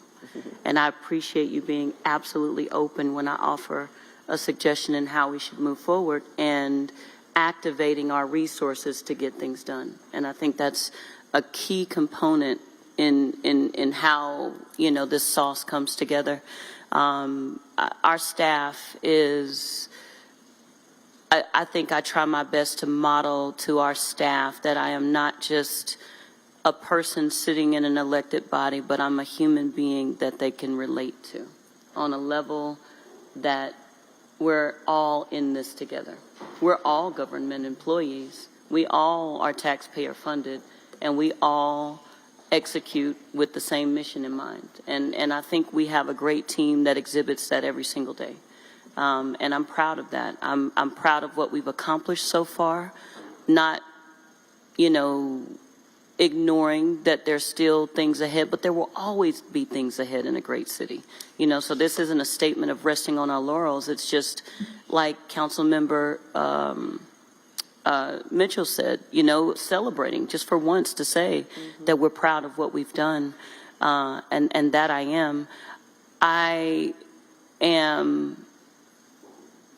I've achieved some things in my life that I'm proud of, but being in this level of service in this city that I was raised in, I became a woman in Charlotte, and to serve her at this level is one of the greatest honors of my life. And I think, to have the gift to magnify voices that don't have the opportunity like we do is a gift that I know that none of us take lightly. I listen to us. I participate in our dialogue. I look at us objectively. Sometimes I remain silent when I could say stuff, but it's really just to give space to learn the personalities, to understand how to interact with them. And the one thing I walk away with is what I feel like this exercise is executed. The little bit of time that we have, the more that we get to know each other, the more that we get to understand the why in a person's purpose, we can work better together. Diversity is our strength. I can't think of any offensive lineup in any sport where you got people who are all the same. Everyone has a mission. Everyone has a purpose. And yep, you hear the quarterback in the news all the time, but he can't do it without a wide receiver. He can't do it without a fullback to protect him. He can't do it without the people that make that line possible. And at any given moment, any one of us can be a wide receiver. Any one of us can be a fullback. Any one of us can be, a corner or something like, I'm talking about football. If y'all don't know, I love football.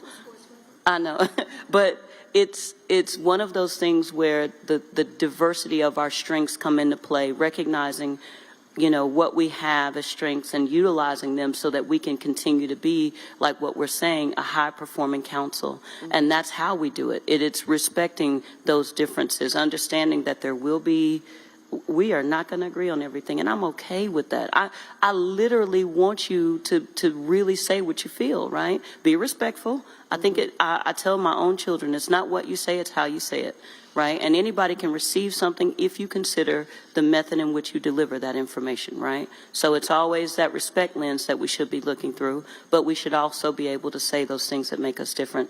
And I stand and confirm that I feel like more exercises like this throughout the year are needed. I hope we remain open to some type of intermittent connection to where we have honest and open conversations with each other so that we can continue to learn and grow and remain, focused on the mission of achieving the goals of our great city. That's all I have.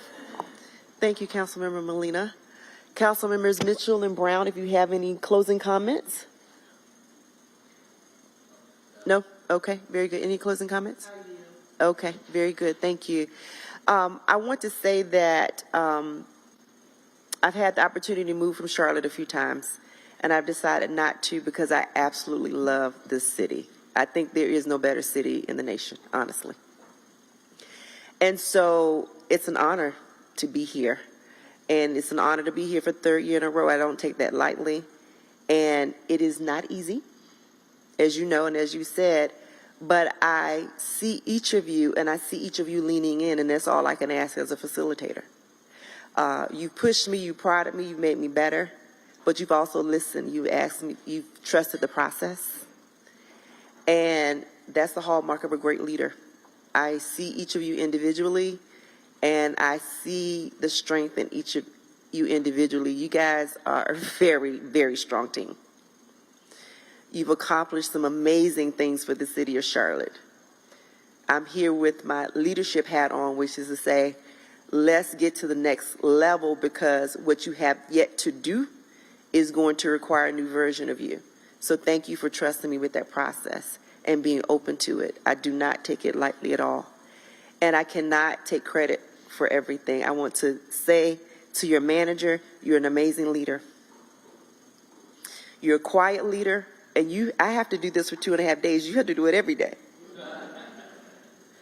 No small feat. And I want to acknowledge you and your leadership and being at the helm and leading this great team that you have behind you and getting this city to where it is today, because you're doing it for all of us. So thank you, sir.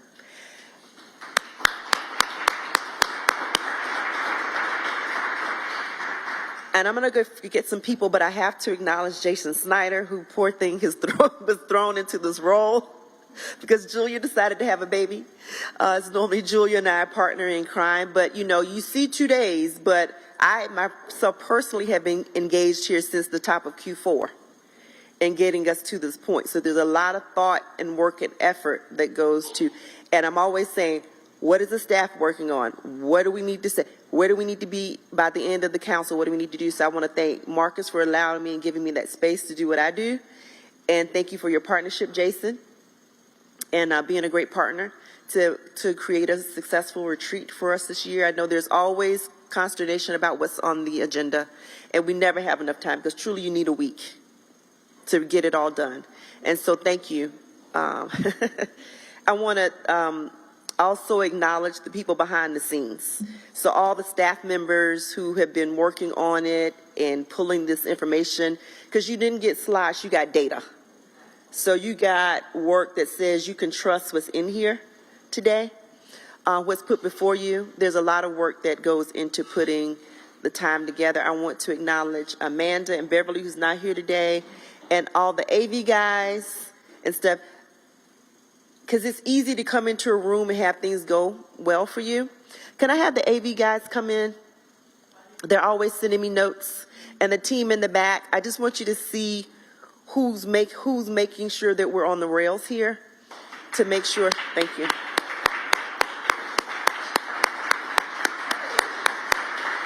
And you've lost a couple of friends. There she is. There he is.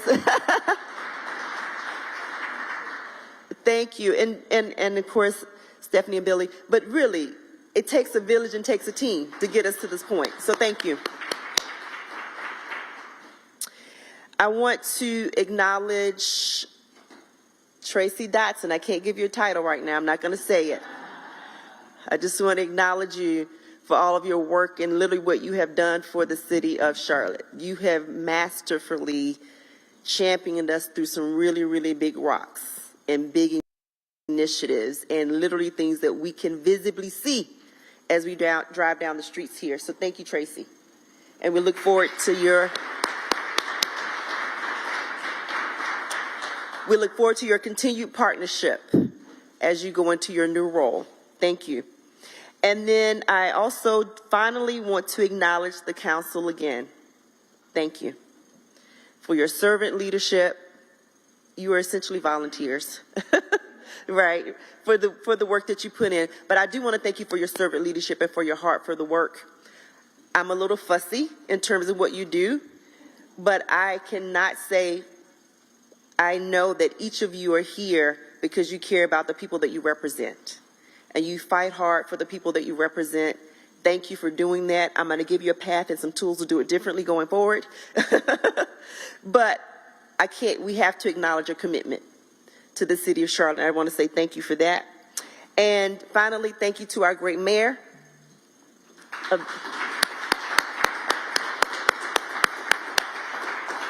Thank you for your quiet leadership. Thank you for your visionary leadership. And thank you for your, in some ways, and your visionary leadership. And you masterfully just kind of worked the city at the top of the house and have gotten us to this beautiful place that we are today. So thank you so much.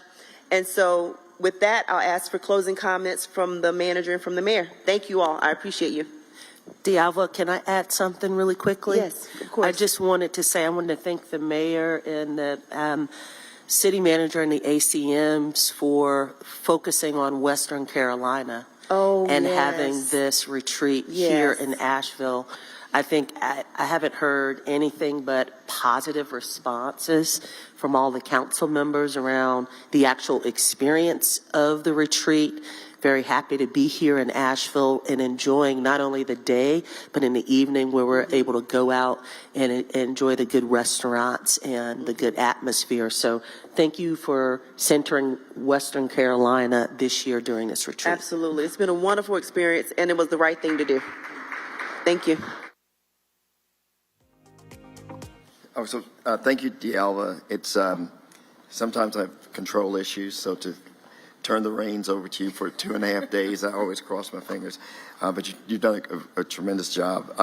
Council, you're a tremendous board. I've told you this privately. I'll say it publicly. I love working for you and with you. Mayor, sometimes I get to see some things that other folks don't see. How you maneuver when we're in D.C. and you're in other cities. And I'll tell you, Council, she's royalty. They just really, really are proud of what you guys are doing here in Charlotte and how the mayor, represents. The big thing for me is thank you for allowing me to lead the team and build a team. That's very important. And stop saying so many good things about them because people will start to steal them from us. Okay? So we did some recruiting last night to steal some people from maybe Boston and Philly and Phoenix. Okay? What I will say is this has been a tremendous few days, and hopefully we have a bunch of credits that have been deposited in the bank. Some days there will be debits, and I sure hope that you remember that what we're trying to do every day, the best job we can do, is sometimes we're going to make mistakes. And I would hope that you don't judge us for those mistakes, but do the full spectrum. Tracy Dotson, all-star, we're going to miss you, okay? But we'll keep the light on. We'll Your light down.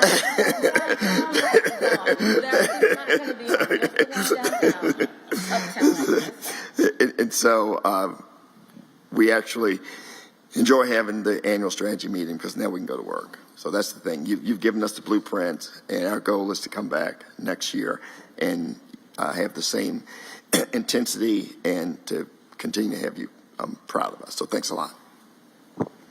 So I've heard a lot of great words. If you have one of those, crossword puzzles, you can use things like candid, committed, amazing, strong. But I have one that I think that I want to recognize Marcus for, because if you think about how we have gotten to the red line, it is a regional effort. It has been times when I'm not quite sure that we could actually get in the car and not just blow up. But over the 3 to 4 years, I can't even remember how many, the ability to talk about this mobility plan is absolutely astounding to me. I hope that you, as council, see that there's a real commitment that I make in this area. I do this by buying lunch for every mayor in the county. So that commitment's big. It costs you a lot of money too. But we have these conversations, and those conversations are beyond what we do as a city. When you start thinking about how Huntersville is going to do something, or how even Davison, which I think is the smallest town, how they're reacting to this opportunity that we have for this red line is astounding, and something that I think all of us should be proud of. It wasn't easy, but every one of you stood and said, yes, we can make this happen, and that's going to be something that I think, you know, like when you go to heaven and God says, what did you do right? And you can say the red line. The red line. It was me in the red line. For the staff, being someone that was a staffer, I can't tell you how much I love you. I mean, I know so little about what's done now. It's really great because you have transformed what we can do. We've always been a good, steady place, but what you've done as a staff and a team has made this so exceptional. So you can't go anywhere. The pension fund works, so you know you can still stay and get your pension. I couldn't be mayor without that pension. I want you to know that. I mean, I think it's $40 a month. I think. But what I want to say is that this is the first time that I ran for office. I tell people that I have a tangible love for this city, and I would say it today. And that includes each and every one of you. So thank you very much for this day, this time, and the high performing. We'll figure that out. It'll get there. But we will get it in a way that's done in the way that Charlotte does the right things to get things accomplished. So I want to say thank you, Tia. I mean, it's been a joy sitting next to you. I don't know how much typing you could do, but you're really good at it. So thank you all for the day. And Dialva, class lady. Class lady. Thank you. So everybody have a... Of course, of course, of course. We do have a closed session. Yes. And yes. Yes, it won't be long. It won't be long. Tracy? Quickly. Are you leading this closed session? Okay, So, it won't be long. Anthony, go ahead and read our motion. I'm sorry. May we have your attention, please? Okay. You want to go ahead and read? Yes,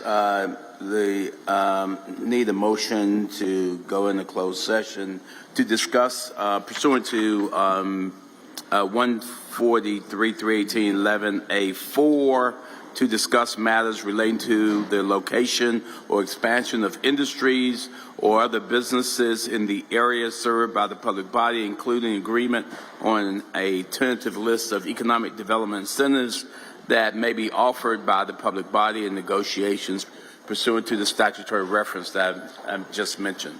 Hi, the city attorney has read the motion. Is there any discussion? So all in favor of the motion? Is there a second? Is there a second? I could. We'll wait. We'll wait for a minute. Thank you. If we could all, thank you so much for being here. Thank you for traveling up today. If we could all pack our things and try to move out expeditiously.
is a critical program, but that it's not working as well as it ought to be. And President Trump has asked me to make it work better, that most Americans are not happy with it, that the premiums are too high, the deductibles are too high. The insurance industry. I have a series of yes or no questions. They're pretty simple. Because you heard we're not going to get a second round of questions, I ask for your indulgence to be able to get through them yes or no. In New Mexico, as you know, Medicaid is often measured state by state. It might surprise you if you look at some of those surveys. In New Mexico, the response was 90% of New Mexicans on Medicaid report satisfaction getting care, 80% getting specialist care, 85% getting urgent care, 95% ease of filings out of focus. Not to pick on any one of my colleagues, but in Louisiana, 86% of people on Medicaid are satisfied with their interactions. 83% are satisfied getting care. 85% are satisfied getting specialized care. 82% getting urgent care. I can go on state by state, but we don't have the time today. Support cutting Medicaid or reducing, and especially in an area where you and I spoke about with the federal investment in Medicaid, which is known as FMAP. President Trump has not told me that he wants to cut Medicaid. He's told me to make it better. Let me ask you this way, since it's only about President Trump. I support making it better, Senator. If President Trump asks you to cut Medicaid, will you do it?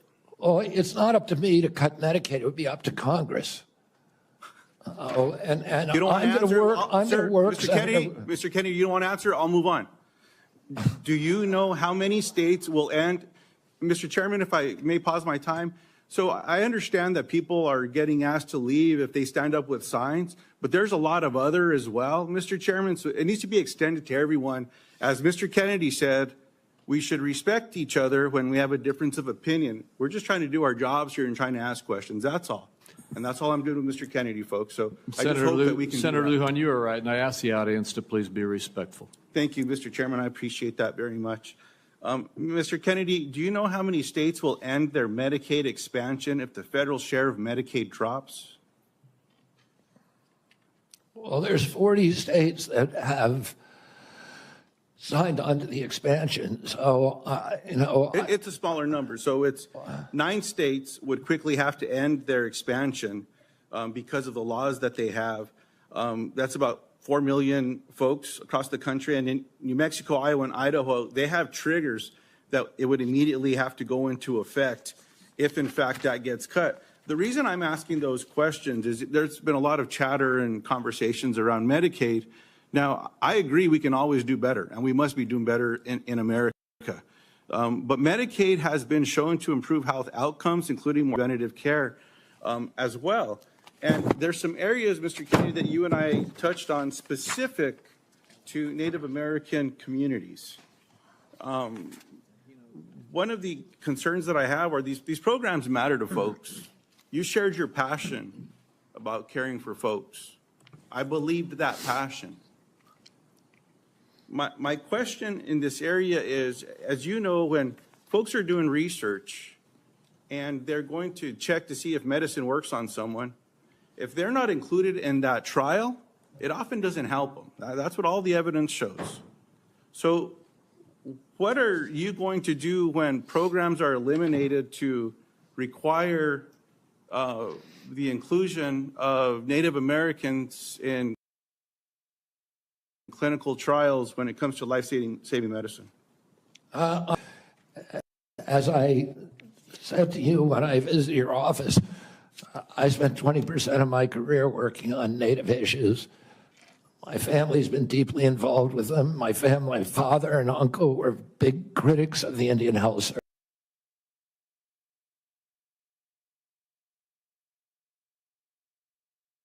Service. Failure to a Native, and for the first time in history, into my central office, that all the major decisions in my office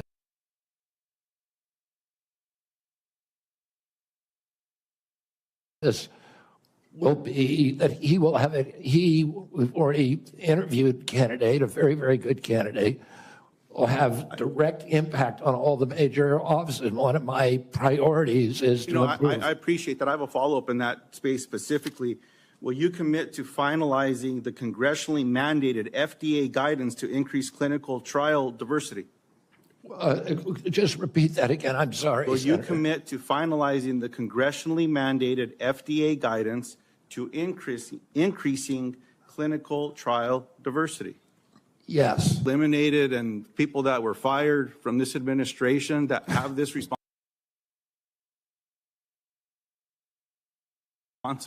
I cannot commit to that because I don't know who they are. Well, there's I'll some commit folks to out there doing the working work. with you to make sure those positions are adequately staffed. I will follow up in writing in those specific areas because I think there's some commonality here, but answers matter. And so I'd like to get those as timely as possible. The last thing, Mr. Chairman, that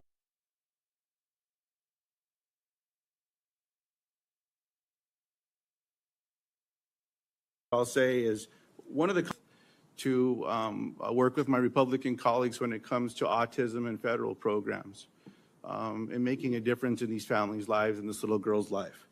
What I'm asking now, Mr. Chairman, is unanimous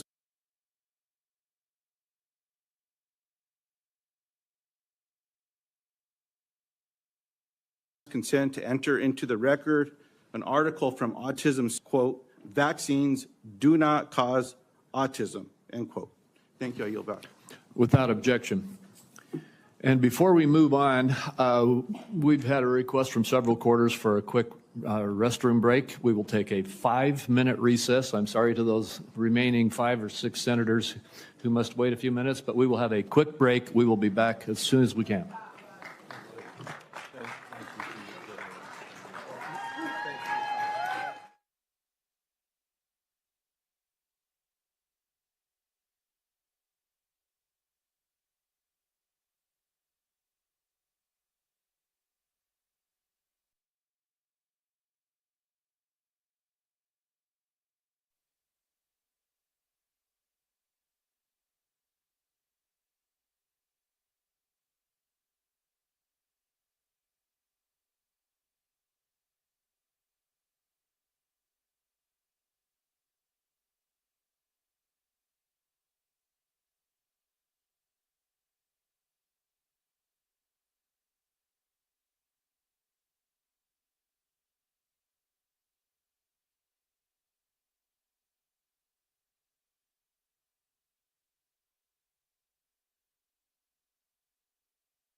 A lot of great things, Recording done a in lot of fun progress. things, got to spend some time with the family, which is great, and get prepared for the season, right? I mean, the facts are the championship was awesome and we enjoyed it, but it's over.